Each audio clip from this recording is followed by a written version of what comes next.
Okay, good morning everyone. Welcome to Wednesday, November 18th at 8 o'clock in the morning. Everyone looks fairly awake and alive, I think. Maybe not so much. Let's say hello to people who are here. Michaela's here, good morning Michaela. Helen's here, hello Helen. Ananda's here, good morning Ananda. John is here, hi John. Ayushi is here. Good morning, Ayushi. You changed your little avatar picture there. That's cool. Ryan is here. Good morning. Kevin is here. Hello, Kevin. Ashley's here. Good morning, Ashley. And Ty is here. Good morning. Good morning, Ty. And Hadil is here. Good morning, Hadil. And Shania is here. Hello, Shania. Okay. What I was just kind of talking about with people in the room here, and I'll kind of reiterate for online people here. Today we'll do a little more Cold War work. We'll do some reading, we'll answer some questions, and I think we'll go back to the video for a little bit. We will, for people in class, I'll hand back your quizzes and I'll post your quiz grades later today. Micropapers are almost marked. I think I've got 2 or 3 more to do, and I'll do those today. I'll send your comments and I'll send your grades as well, and I'll post those. And today I'll also try to find some time to talk about the final paper. And so what I'll talk about this a little bit more, but what I was telling people in class here is that it will be a little bit bigger. There'll be 3 questions that you can, one of 3 questions that you can answer for the final paper, and there's a lot of different ways you can go with it, and so the questions are a little more general, so you'll be able to look at different topics or different countries if you so choose. And then in the final paper, I'll be looking for a lot of the same things that I looked for in the previous ones, but I will be maybe looking for a little more historical knowledge, because you'll have a little more space to include that. You'll have a little more word count to include that. And I'll also be looking just a little more carefully at your argument and making sure that your premises are actually kind of true and supportable. And I've kind of haven't been doing that. I've been just making sure that you're making an argument and that you've been kind of following the sort of procedure that I want you to follow, but I'll be just a little more critical of that in the final paper, and I'll give you an example of that when we get there, okay? So, that all said, is there anything I missed? No? Okay. That all said, let's go back to the Cold War. And so the Cold War starts out at the end of World War II, again with dividing up Europe and to some degree, well, Korea as well, dividing up the world, I guess, in some ways, based on how these countries were liberated at the end of the war, right? And so countries that were liberated by the Red Army of the Soviet Union remain under Soviet influence. Western powers liberate other countries, and Western powers get to influence how those countries run. And we said that both sides distrust each other. Both sides feel that the other side is trying to destroy them. And again, it's not entirely unfounded, right? They're right to be fearful, because the West doesn't really enjoy Bolshevism or socialism. They fear it. And again, the communists fear that the West is trying to destroy them. And again, that's somewhat true. We said that Germany was divided originally into 4 pieces, but then Germany was divided in 2, the West and East, and Berlin was divided into 4. And of course, that's kind of a strange arrangement, but the arrangement came out of the fact that Britain and US and the Soviet Union really couldn't agree on what to do with Germany, right? And so they wound up with this very awkward split because nobody was willing to really compromise, right? We said that there were some early conflicts in Turkey and in Greece, and not in Greece, but regarding Turkey, regarding Greece, and regarding Iran. And the Iran one we talked about, where the Soviets didn't want to leave at the end of the war, and the US kind of persuaded them to get out, right? We said that the Truman Doctrine, US President Harry Truman made a speech to Congress and said, we need to commit to intervening in countries where armed minorities or outside pressures are threatening to subjugate free people, right? And again, that's kind of general language that Truman is using. Really what he's saying is that we're going to try to keep communists from overthrowing governments in other countries. And so if it looks like that's going to happen, the US is going to be there to stop it, to intervene, right? And again, this is a big switch. It's a switch from the US as more of an isolationist country, or they have more of an isolationist foreign policy. Now they have an interventionist foreign policy. So they are going to intervene in other countries if they feel people's freedom and security is threatened, right? And again, it's more in line with the US that we know and love, right? And it's interesting because for the past 4 years, Trump has kind of turned the United States around a little bit, right? He'd been more isolationist. He was pulling the U.S. out of climate deals, out of the Iran nuclear deal. He pulled out of that. He was threatening to pull out of, or to sort of remove support from NATO because he felt other countries weren't paying their share. He was pulling them out of the World Health Organization. He was putting his trade policy was America first. Screw everybody else. And so that's a very isolationist foreign policy, right? So Trump kind of turned things around for a little bit, but I suspect Joe Biden will turn the US again and point it back towards interventionist, right? And so I think we will see under Biden's presidency the US kind of return a little more to that role of the international policeman, the country that's kind of sticking its nose in everyone else's business. Again, sometimes for bad, but sometimes for good, right? And I think, actually, Ahmad, you and I were talking about this maybe last week or the week before about the Iran nuclear deal. And I think the leader of Iran, who's in charge over there? Ayatollah Khomeini.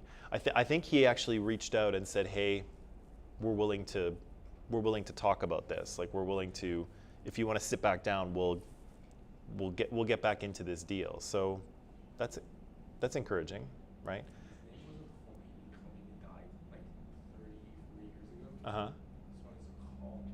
Khomeini. So it's a ka in the back of the throat. Oh, okay, sorry. Well, it's not the same. It's a different letter, right? Is it a different letter? Yeah. I know in I don't know Farsi very well. I know in Arabic there's two kind of like harder K sounds, and one's more in the front and one's more in the back of your. This one doesn't have any of those. The light one has the easy one at the front. Oh, okay. Yeah. Just we can do this video. What's that? His right hand. Oh, he's got a little, yeah. We kind of blew him up. Okay, he's got a healed injury. Ouch. Ouch, was a success. Yes. Okay. So anyway, the U.S. starts to move to an interventionist foreign policy with the Truman Doctrine. There's the Marshall Plan, where of course the U.S. supports the economies of Western Europe, trying to get them running again, so that they will not fall to the lures of communism, right? And again, communism sounds great when your economy is, collapsed and people are out of work. The reality of communism sometimes is not that great, but it sounds good, especially when everyone is, going hungry and unemployed, right? So there's the Marshall Plan, there's the Berlin blockade, of course, which Stalin tries to kick the Allies out of Berlin by cutting off transport. The US decides to fly stuff in anyway. Stalin waits about a year and then finally gives up, right? So these two sides are kind of butting heads a little bit in the very early stages of the Cold War, but not in a violent or threatening way, right? So they're just kind of pushing each other a little bit to see how the others react, right? Nobody's really getting into a conflict until we get to Korea, right? So I think we read these pages yesterday, did we not? Yes, we did. And I think we said, oh, hang on, that's my That's my slideshow from yesterday because that's where we left off. Okay, give me 1 minute here. I'm just going to grab the one from today because today is class 48, not 47. Aliana, why didn't you tell me about that? You're supposed to be on top of this. You thought you thought I'd figure it out, Yeah. or this is just something I had to like learn for myself. Yeah. I gotcha. Okay. Let me jump ahead. So, did we? Oh, there we go. Perfect. Right. So, or no, we didn't read that yesterday. Okay, here we go. I had you read this yesterday. And then we talked a little bit about NATO, right? And we said that the North Atlantic Treaty Organization, sorry, not association, North Atlantic Treaty Organization was founded to kind of counter any potential Soviet aggression, right? And so some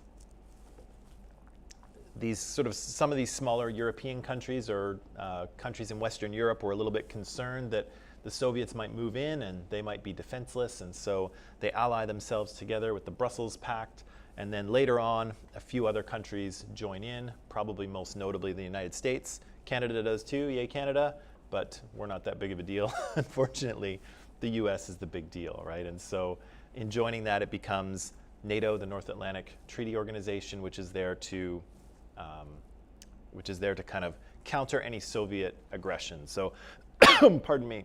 So if the Soviets attack one of these countries, they're basically attacking all of them, right?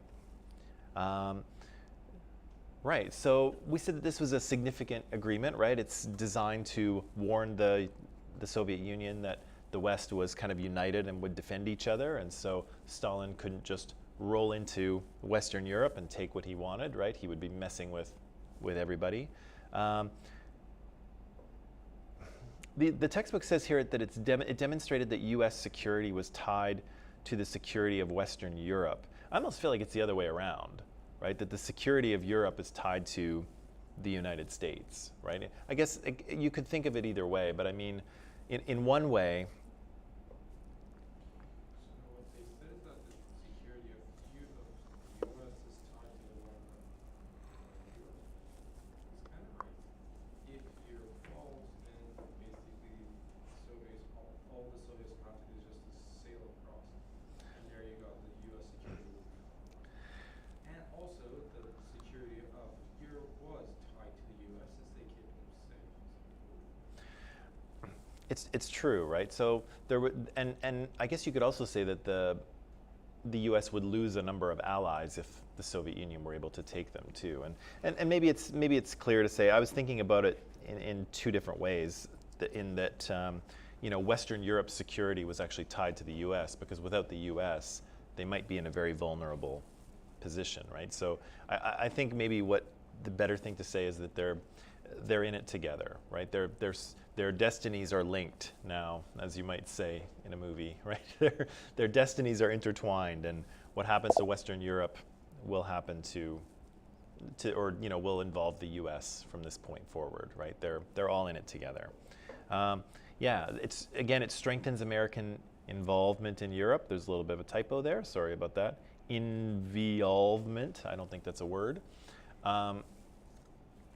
It strengthens their involvement in Europe. And again, Europe or the U.S. was already involved, right? They were in very close contact with Western European governments. The Marshall Plan meant that they were sort of economically involved, and now, of course, they're militarily involved as well. So the Americans have a pretty big presence in Western Europe pretty quickly after World War II, right?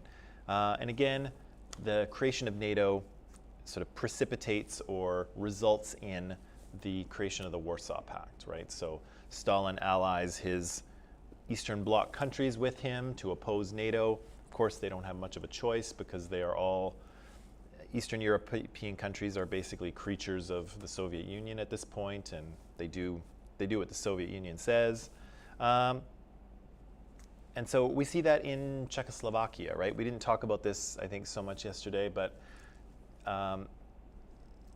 we see that in Czechoslovakia where they managed to have a democratic election. Some Democrats wind up getting elected, but some communists wind up getting elected. And eventually what happens is that those non-communists are kind of pushed out of the government, or they commit suicide, quote unquote, under suspicious circumstances. And so basically that kind of shows the West that, you know, Stalin is going to have his way with these countries one way or the other. So they're either going to have communist governments that listen to him, or they can try to do something else, but he will intervene and make it so that they listen to him, right? So Czechoslovakia has an election, and it seems to turn out okay, but Stalin will intervene to make sure that Czechoslovakia listens to him, just like all of the other Eastern Bloc countries do, with the exception of Yugoslavia, because Yugoslavia isn't having any of Stalin's drama, right? And so Tito, the war hero from the Second World War, Yugoslavia expels the Nazis mostly on their own without help from the Allies. He's a big hero. The people love him. He takes control of Yugoslavia. He's kind of a communist too, but he does communism in his own way. Stalin doesn't really like that very much and says, no, do communism my way and listen to me. Tito says, talk to the hand, right? Because the face ain't listening, as they say. They don't say that. And they don't say that.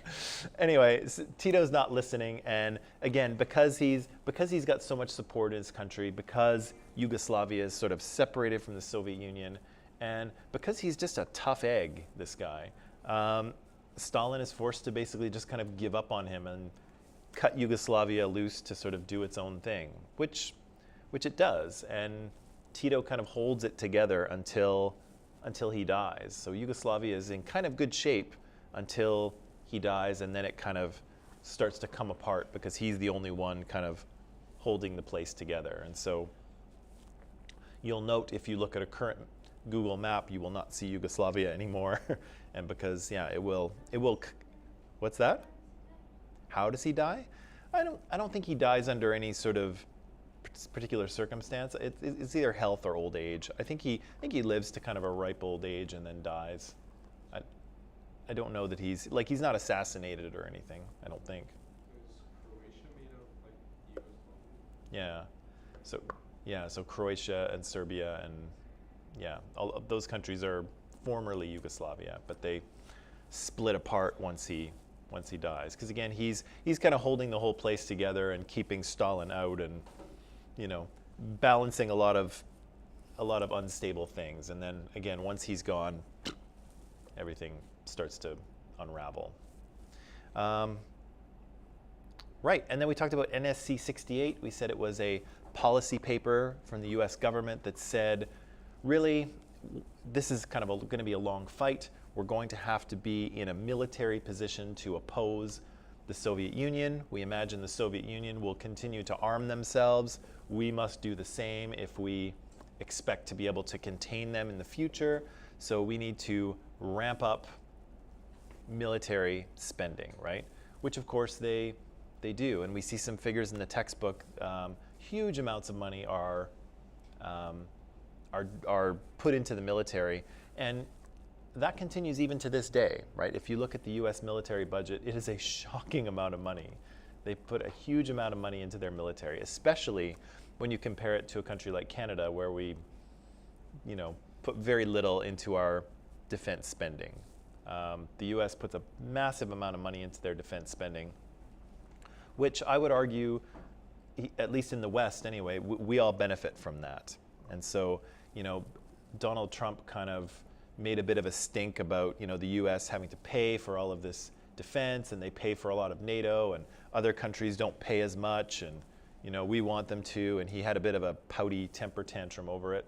But it is true, right? The U.S. does, the U.S. does, to some degree, does provide a service to a lot of the world in, acting as a bit of a policeman or a deterrent to people who might, act out if there were no consequences, right? And so again, I'm not saying that everything the U.S. does is great. It's not, but they do provide, I think, a valuable service to the world, and it does cost them, right? They do pay a lot of money, and here in Canada, I think we benefit from the fact that the U.S. has such a large military force, because we certainly don't.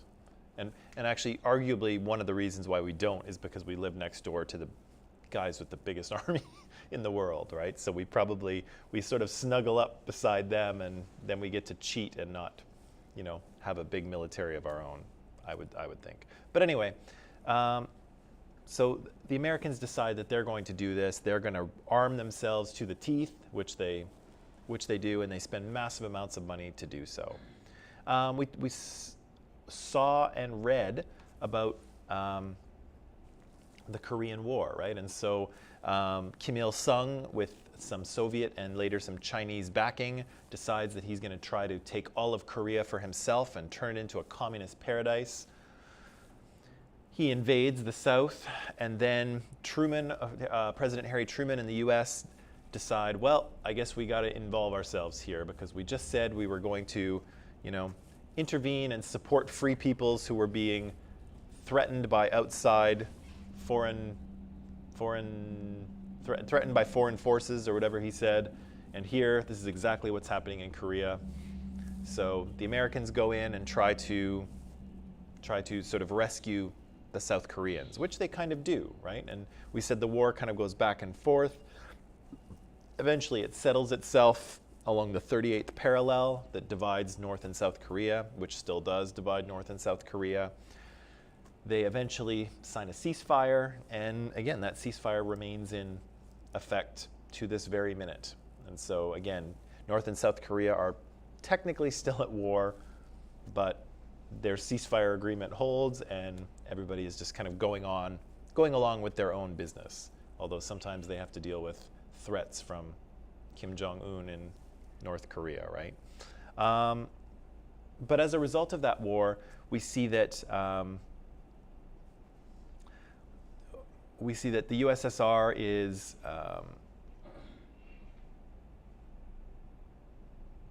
for a time they started to turn their foreign policy outward, right? So it looked like they were going to start to, sort of support other governments and sort of try to expand their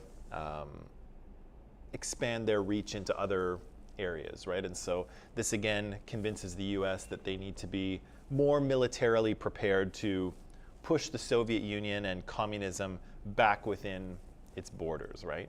The U.S. enters a number of military agreements with other nations in Southeast Asia, like the ANZUS Pact and TITO and others.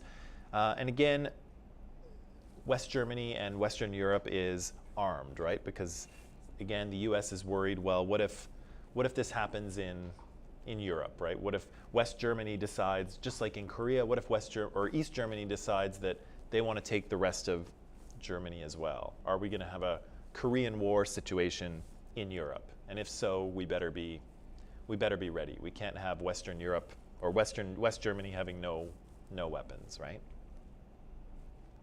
Okay, I have a little more of the video to show you, but first I would like you to read. And in this section, good morning, Amanda.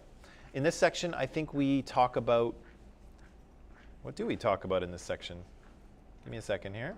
Let me just remind myself. What do we talk about here? Yes. So I'm sorry to break this to you all, but Stalin is going to die. I know he will be sorely missed as the totalitarian monster that he was, but he's going to die. They're not going to preserve him like Lenin, so sorry. He's going to die, and a new general secretary is going to gain power, Nikita Khrushchev. And so we'll hear a little bit about Khrushchev. We'll hear a little bit about what's happening in some of the Eastern Bloc countries after Khrushchev comes to power. We'll hear a little bit about Berlin and Poland and Hungary, I believe. Yeah. And so you can read all the way until on page, what page is it here? 194. Just read half of page 194, so don't read the Cuban Missile Crisis. We'll deal with that. We'll deal with Cuban Missile Crisis tomorrow, okay? Huh? Yeah, from the Khrushchev era all the way to just before the Cuban Missile Crisis. So you don't have to read the Cuban Missile Crisis yet. Oh yeah, they built a wall, just like Trump, except nobody. Except, you know, Trump's wall you can just climb over, or in some cases just push over. Yeah, the Berlin Wall is some serious stuff. I have a really interesting video on it that I'll try to show you, and the defenses that you see are pretty extreme, but we'll get to that. So I'll give you some time to read and answer the questions here, and then as usual we'll talk about them. Okay.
Okay, hardworking people, you want to take a little break?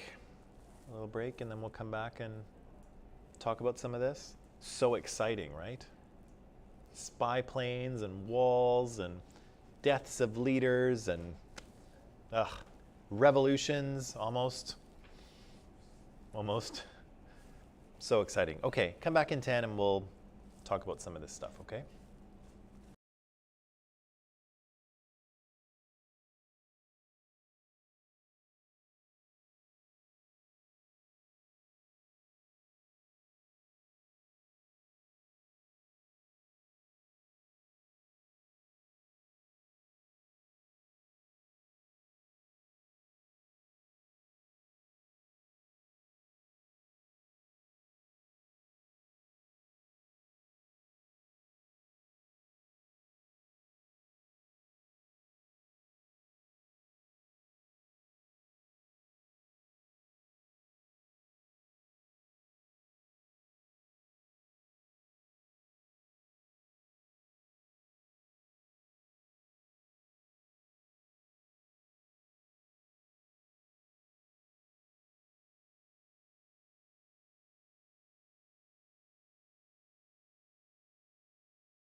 Okay, and we are and we are back. What's that? Oh, we still have 2 minutes. Oh, that's interesting. Oh, wait, where'd it go? Oh, now we have no minutes. Oh, whoops.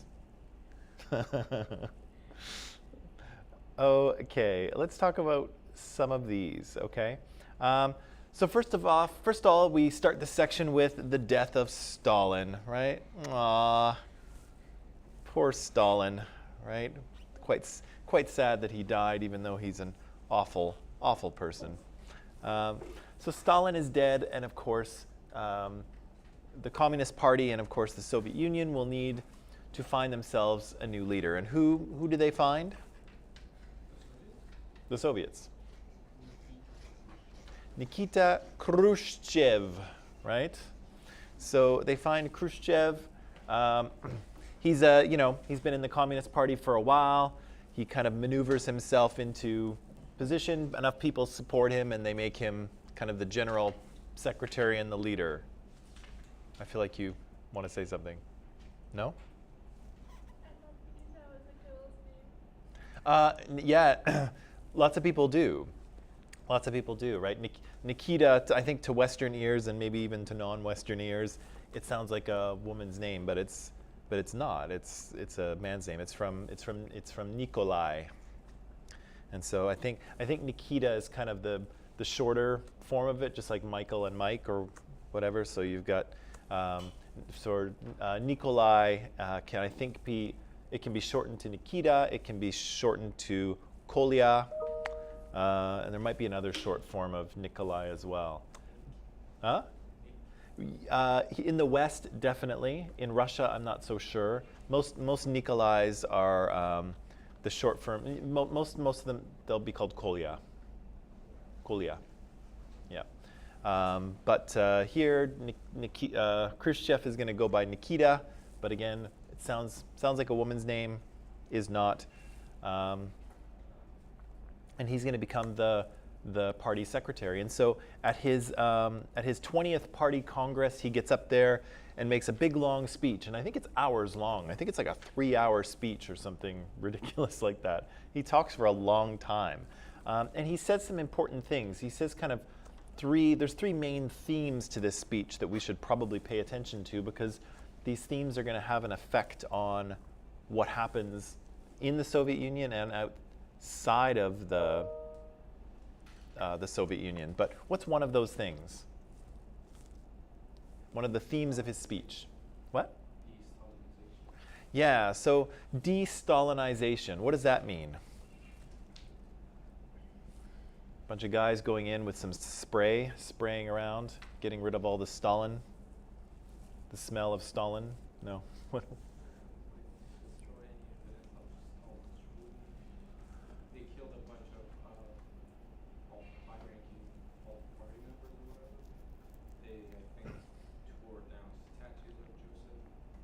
A little that'll come a little more later, I think. But yeah, so there's this kind of desire, I suppose, to kind of get rid of the legacy and the sort of approach of Stalin, right? I think we could probably all agree that Stalin's approach was brutal, right? He collectivized he collectivized industry and he collectivized agriculture. He leapt the Soviet Union forward an incredible amount in 12 years, right? They went from a poor, backwards country of poor agricultural peasants to a world superpower that had industrialized and could compete and challenge the US, which is no small feat. However, his methods were brutal, right? And as we talked about probably late last week, I guess, millions of people died in the process, right? They either starved or were worked to death with slave labor, or they were seen as political prisoners and sent to the gulag, or they were sort of rounded up and executed in his great purge when he started to get paranoid about people who might challenge him. He rounded everybody up and jailed them or executed them. So he was a pretty brutal leader, right? And so Khrushchev gets up there at the 20th Party Congress and says, well, thank God that's over. right? So he kind of says, you know, so he's doing a couple things, right? He's saying, yes, Stalin was a great leader. We are indebted to him for moving our country forward so far and making it what it is today. However, we won't be doing any more of that, right? There'll be no purges. There'll be no slave labor. You know, we're not going to be executing people all over the place. You know, we're just going to take it down a notch, right? And so he does this in a way that kind of respects Stalin, and the people who kind of corroborated with Stalin feel, you know, comfortable. But he also promises that, or he also implies that we're not interested in the past, right? We're not interested in going after everyone who was associated with Stalin and arresting them and trying them and sending them to jail. We're not interested in going back there and making people responsible for things. We're just going to move forward, right? So the people who want to see Stalin's kind of legacy and methods put aside, they get what they want. And the people who kind of cooperated with Stalin and are a little worried that they're going to be arrested for their crimes, they can relax too, because Khrushchev says we're not interested in going after you, right? So he talks about de-Stalinization, and he talks about it in a way that kind of makes everyone comfortable, right? The reign of terror is over, but we're not looking to punish people who were involved either. We're just going to move. We're looking forward, right? So that's one important point. What's a second important point? The what?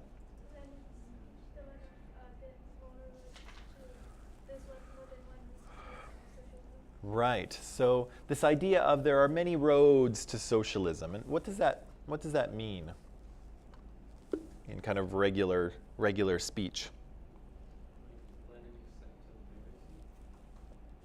Lenin what? Lenin was pro-liberty. In terms of, yeah, economic systems, yes. And so Stalin was kind of, you know, he was going to build socialism in one country, and then he was going to make all the other countries follow that model, right? And so he took strict control over countries in Eastern Europe, and he kind of enforced his mode of socialism on them, right? Khrushchev says, you know what? There's many roads to socialism, right? People can have a socialist economy in a number of different ways, and we should be open to that, right? Not everyone has to do everything that Moscow says, and not everyone has to do socialism the way that the Soviet Union does. Other countries can use different approaches, right? So there's that. And then there's a third theme.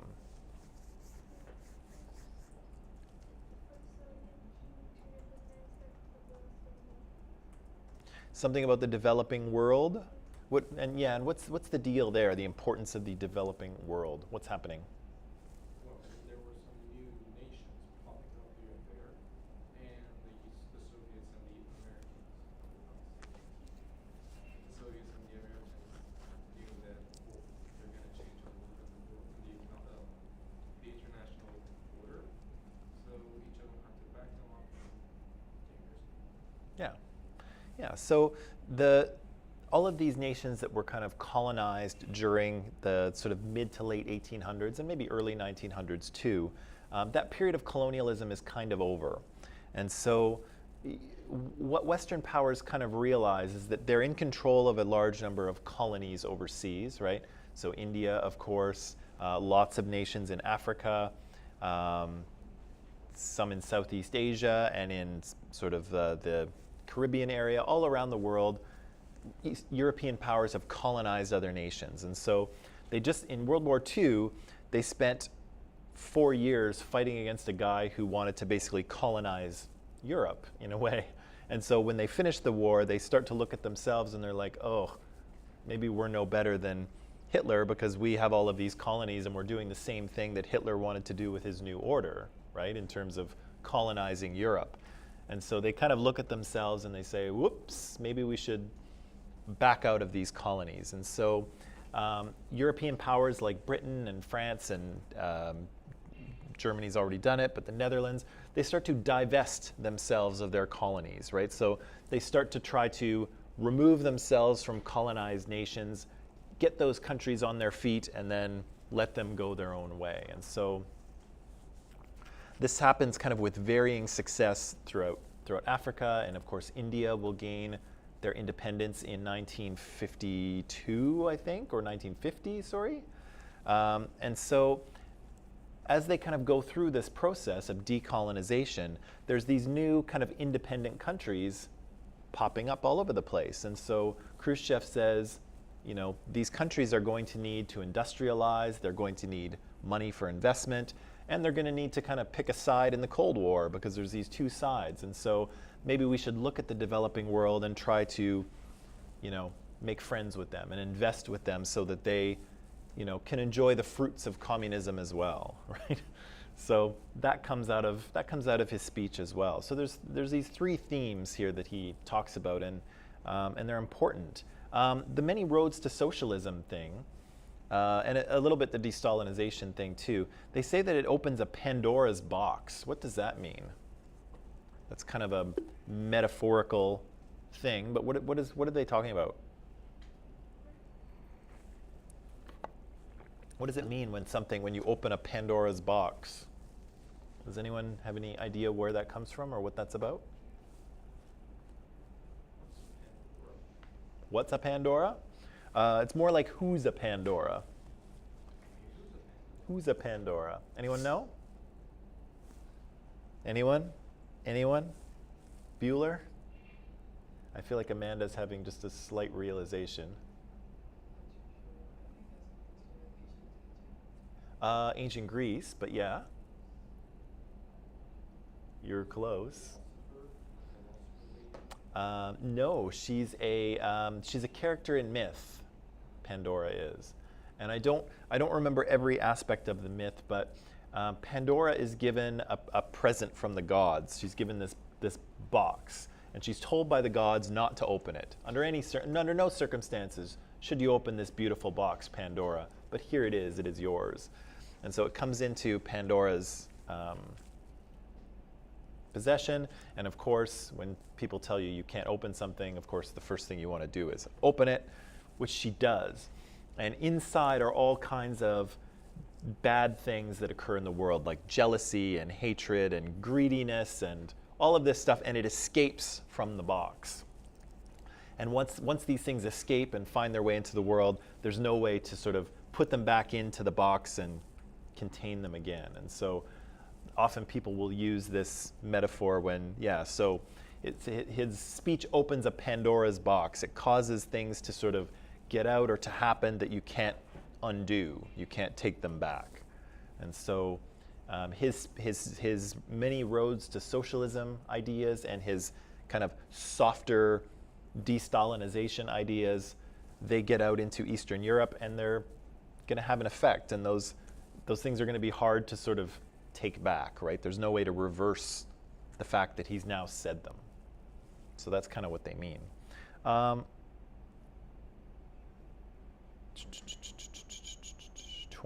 then I want to head to 21. Oh, and I went right to Hungary. Oh, okay.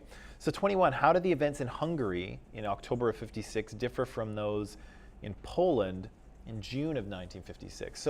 So this is one of those results of his speech that were kind of unintended by Khrushchev, but happened anyway. What happens in Poland in 1956?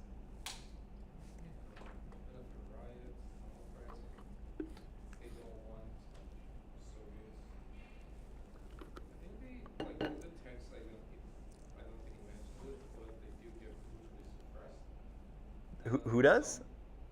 The Polish, but then some minor reforms are allowed. Right. So that idea that, there's many roads to socialism, and we're not going to be like Stalin anymore. We're not going to rule with an iron fist.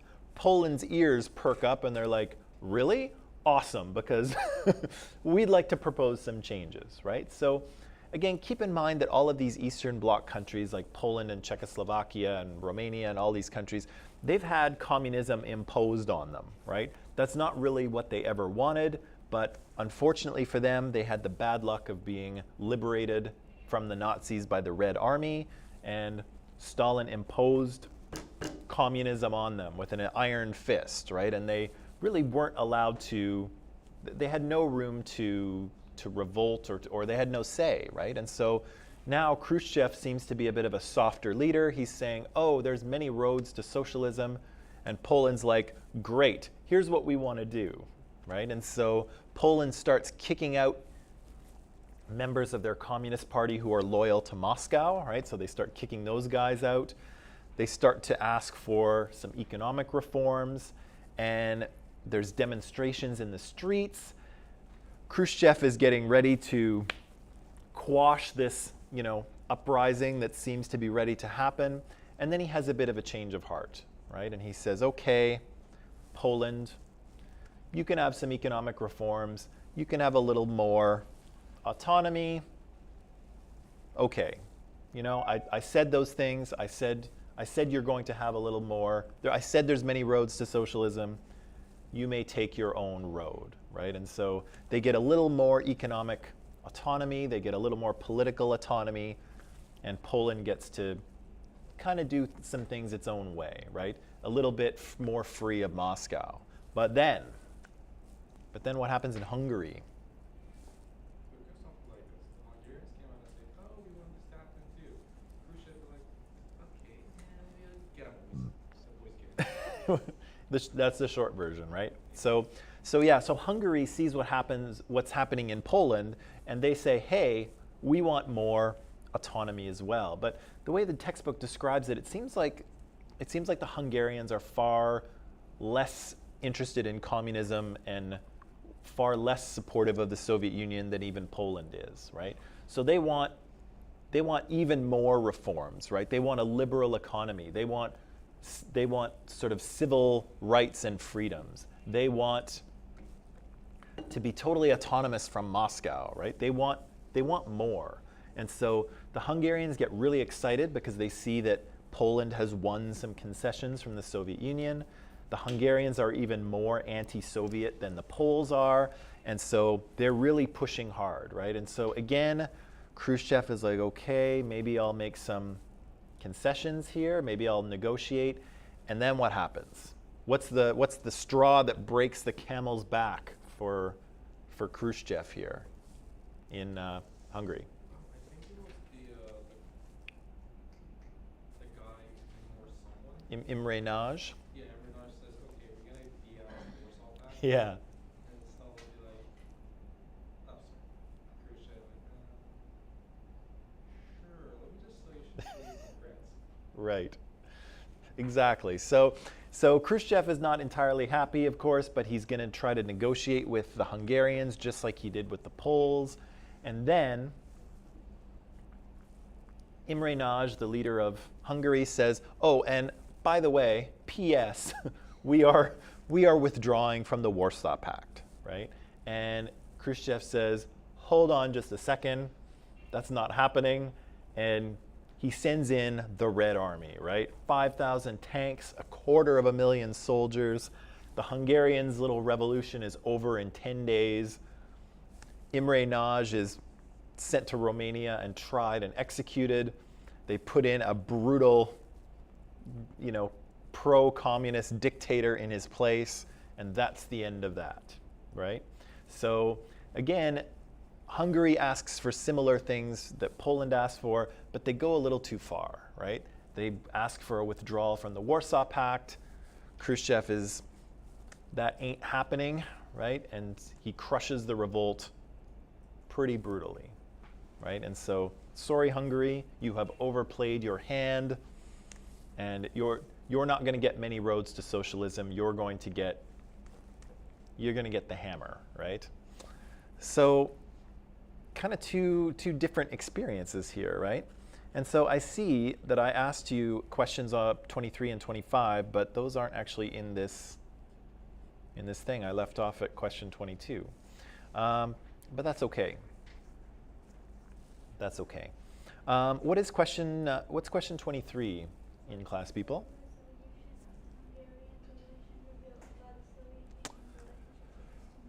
Right. What does the sort of crushing of Hungary's revolution, what does that reveal about the importance of Eastern Europe for the Soviet Union?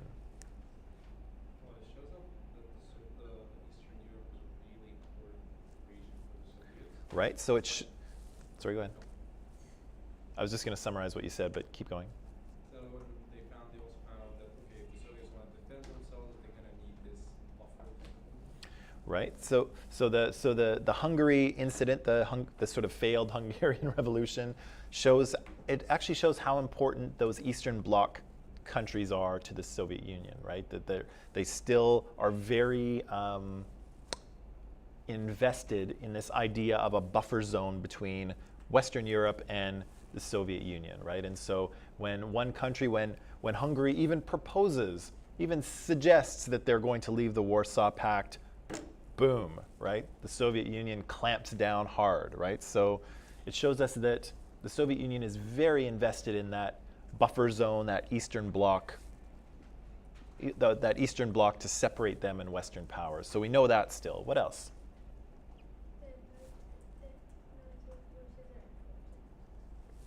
Right. So what was holding that Eastern Bloc together in terms of a buffer zone for the Soviet Union? It's not ideology, right? It's not the thing that holds that Eastern Bloc together is not the fact that they're all communist. It's the fact that the Soviet Union is basically pointing a gun at them saying, do communism or else, right? So that's what's holding that group together. They're not all communist countries cooperating. It's the fact that the Soviet Union is saying, you're all communist or else, right? Or else we send in the tanks. And so, again, it's not an ideological bloc. It's a military bloc that is basically under the gun of the Soviet Union. What else do we learn from that?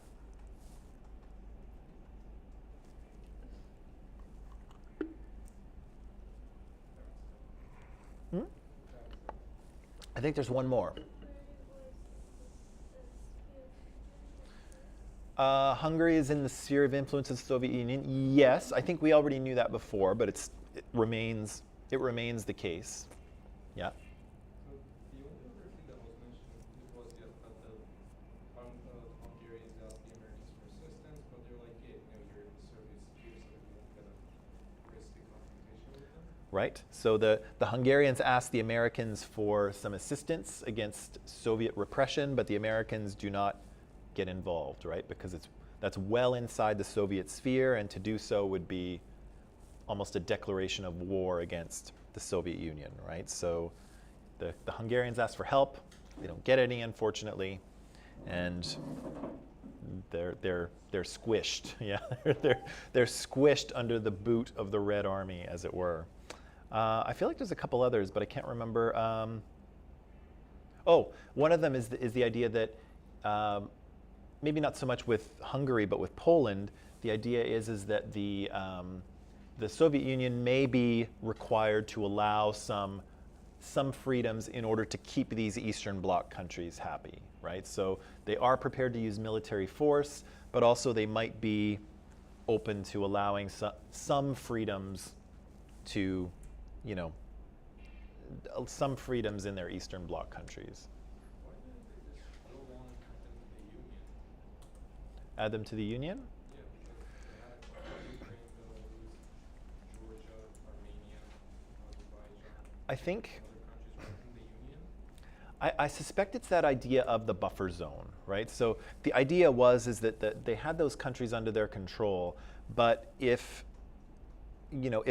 for some reason, if Western powers started to advance and started to move in on the Soviet Union would basically sacrifice those countries, right? They would be comfortable destroying those countries and all of their population in order to keep the Western powers out of the borders of the Soviet Union. And so if they would have absorbed them into the Union, that would mean that the Soviet Union would border directly with the West, and that's what they didn't want. And so that buffer zone, they were collateral damage. They were expendable countries in order to maintain the Soviet border. Yeah, I suspect. I don't know for sure, but I suspect that was their approach. And what was question 25?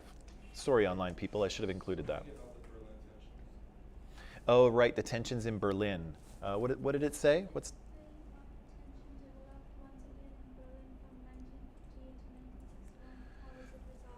Right. So what happens? What's the tension in Berlin in kind of the late 1950s and early 60s. Again, the fact that there was a huge difference between East and West. The border between East Germany and West Germany was shot. Yeah. No one, but people in East Berlin could just walk by and go to the western part Yeah. of the city, and there's a huge difference.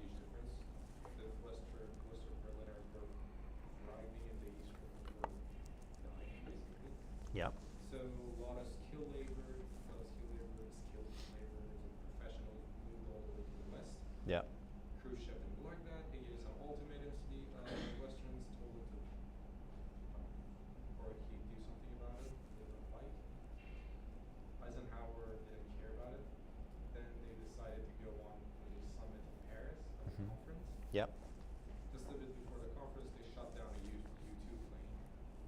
Khrushchev got really pissed off. He was like, we're not having any of this. They didn't have the talks.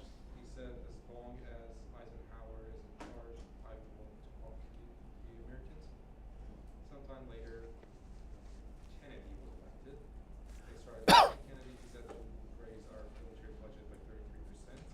Kennedy added $3 billion to their budget. Mm-hmm. Ultimatums, nothing was resolved. Things got even worse. One day, Khrushchev came out and spoke to his people and said that we're going to make our own Great Wall in these Berliners, and he did that. Right.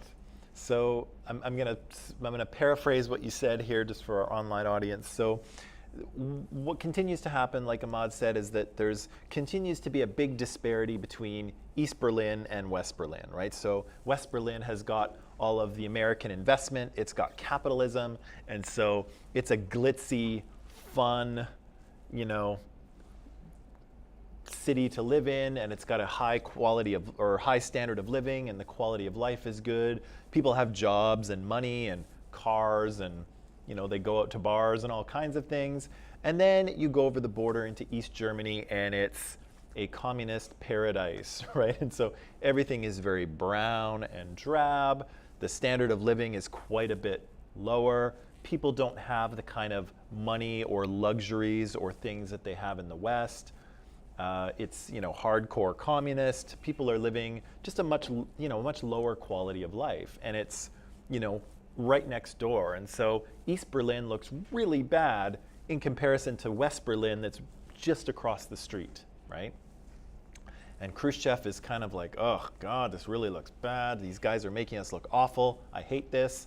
And again, people from the East are defecting to the West. And it's fairly easy to do because in Berlin there remains kind of a semi-open border, right? You'd still have to check your way through.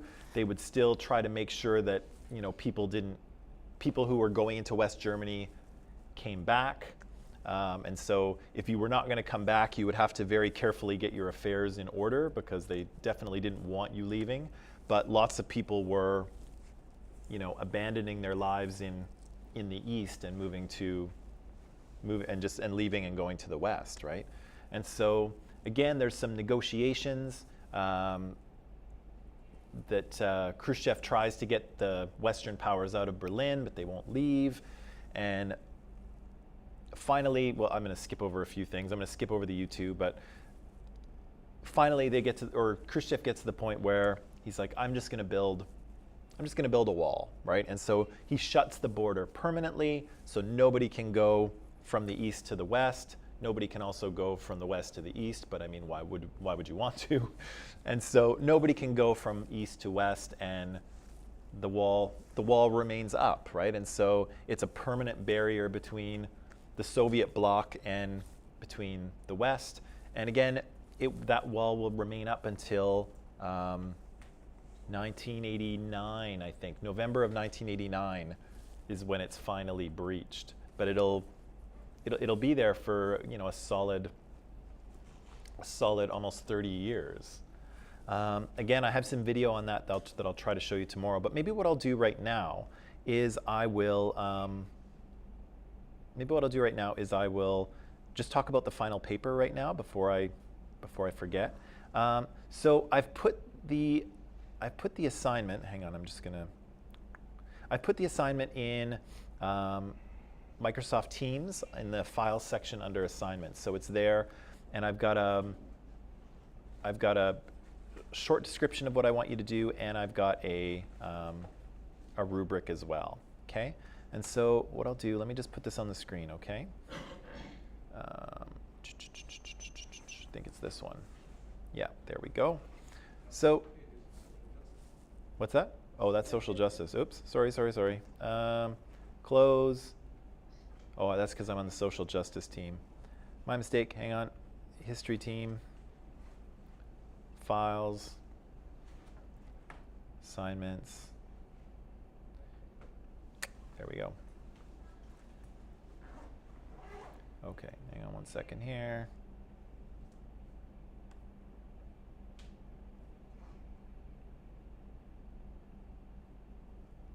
Yeah, that's good. Okay, so again, there's not a huge amount of description here. Oh, I forgot to put a word count. I'll add a word count to this.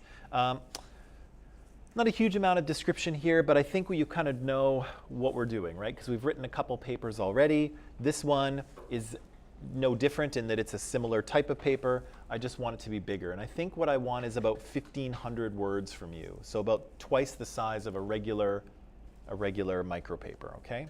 I've got 3 questions for you here, and of course only do one, don't do 3. only explore one question. And there's 3 questions here. So is nationalism a unifying or divisive force in today's world? Okay? And so there's kind of lots of countries and situations that you could discuss in this way. Maybe we can brainstorm a little bit on tomorrow or about that tomorrow because we don't have a ton of time, so I'll just leave it for now. The second question is, in the Cold War, democracy kind of faced off against communism. And in the end, democracy kind of won that battle, right, as the Soviet Union collapsed. And again, there's still communist countries in the world, but you know, that big struggle during the Cold War, I think democracy was the winner of that. But is democracy under threat now? Is democracy battling against kind of other forces of authoritarianism or fascism or, you know, budding dictatorships or something like that? Or is democracy in a battle for its survival today? And do you think it's going to win out? Again, it won at the end of the Cold War, but that doesn't mean that it always will. And the third one is, should one state involve themselves in the affairs of another? And so we kind of talked about this a little bit when we talked about genocide.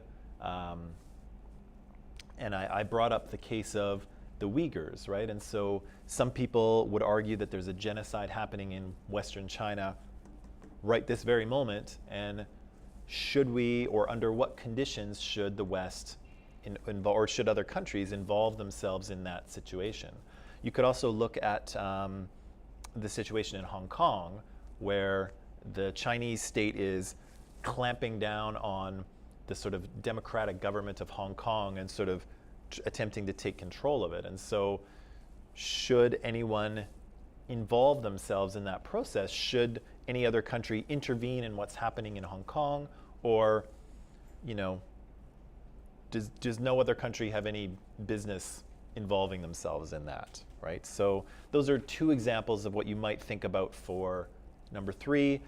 You could discuss Rwanda as well if you want. Rwanda is another genocide in which foreign states had the opportunity to involve themselves, but then did not really.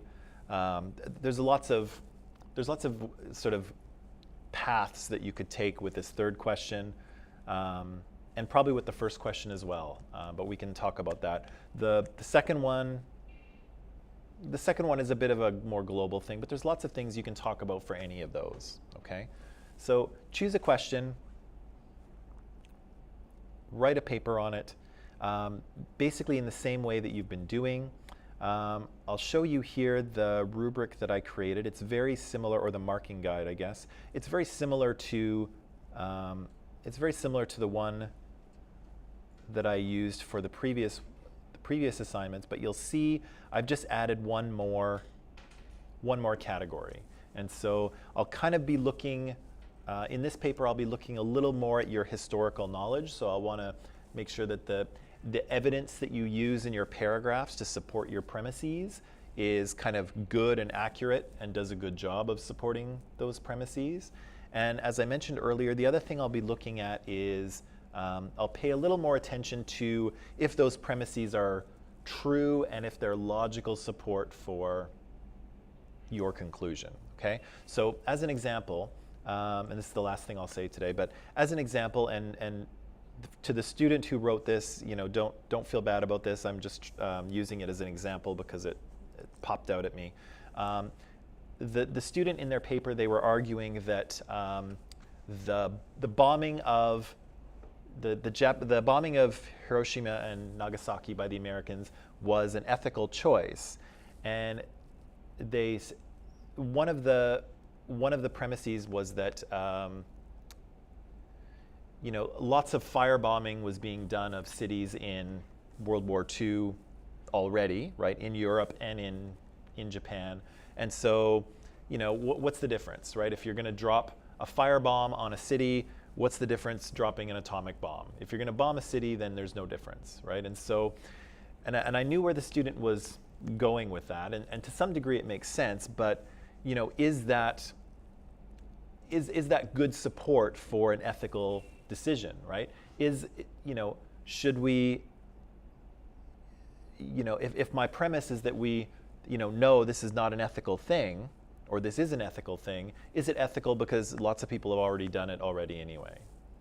Is that good support, right? So I might want to murder someone, and I might murder them and say, well, lots of other people have murdered people, so what's the big deal, right? Is my murdering wrong? Yeah, it doesn't matter if a bunch of other people do bad things. It doesn't make my bad thing any better, right? And so, again, that was, I'm not trying to criticize this student. I was, you know, I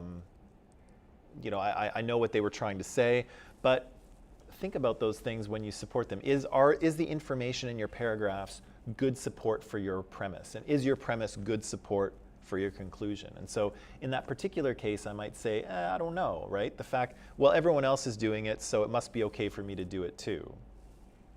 I don't know that that's necessarily good support, right? And so again, you know, I didn't really, you know, I didn't penalize the student for it, but I will pay a little more attention to those kind of things in your paper to make sure that if you're trying to support your point, that point is reasonable, right? But at the same time, you know, I don't necessarily have to agree with you in your paper either. So don't worry about that. You don't have to tell me what I want to hear. I don't even have to agree with you. As long as you have good logical support for your premises and your premises are good support for your conclusion, that's what I want to see you doing, okay? So I don't necessarily have to agree with your paper. I can totally disagree with it, but still give it a good mark if it's done well, okay? So I'll pay a little more attention to that this time, but again, don't panic. It's not a big change from how I've been marking you so far. And again, it's just a bigger paper with a little more historical evidence supporting it and questions that are a little more open-ended than they were before, okay? The last thing I'll say is that if you're working to come up with a topic for your paper and you have an idea, you can always message me and say, hey, does this sound like a good country to look at, or situation to look at, or scenario to look at? And I can maybe say, yeah, that sounds pretty good, or no, or yes, but maybe consider it like this, and maybe I can help point you in the right direction. So I'm okay with that too, and that might not be a bad idea. But I'll leave that in Microsoft Teams for you. We can talk about it a little bit more tomorrow if you want. But until then, I think I'll let you go. Do you have a question? When? Quizzes. Oh, quizzes. Yeah, okay. Okay, online people, I'm going to let you go. I'll see you tomorrow. We'll talk a little bit more about the Cold War, and then I think I have some video to show you. Yeah, so goodbye. Have a good day. We'll see you tomorrow.